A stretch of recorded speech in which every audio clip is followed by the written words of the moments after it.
Motivation gets you started, but habit is what keeps you going.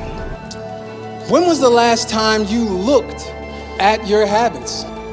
If you want to change your life, if you want to change the direction that you're going, it is imperative that you change your habits.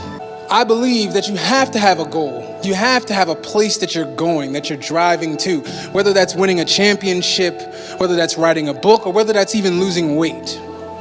I also believe that it is your system that you create for yourself that helps you achieve these goals. And the most important system is habit formation. Failure is not fatal. Failure is not final. Failure is your teacher. Failure is but a stepping stone to greatness. Now, you said go through one box. It's kind of big. How can we make going through one box tiny? Now listen, I am a certified, licensed cookie monster. Cookies are not safe in my presence. I tell my wife, listen, don't buy cookies, don't bring them home.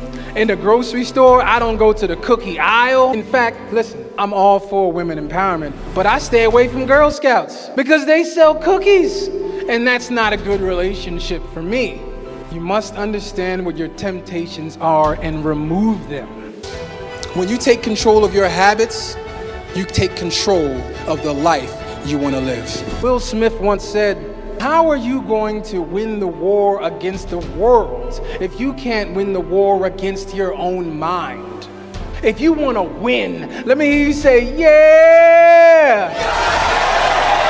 Now go out there and crush your goals. Thank you all.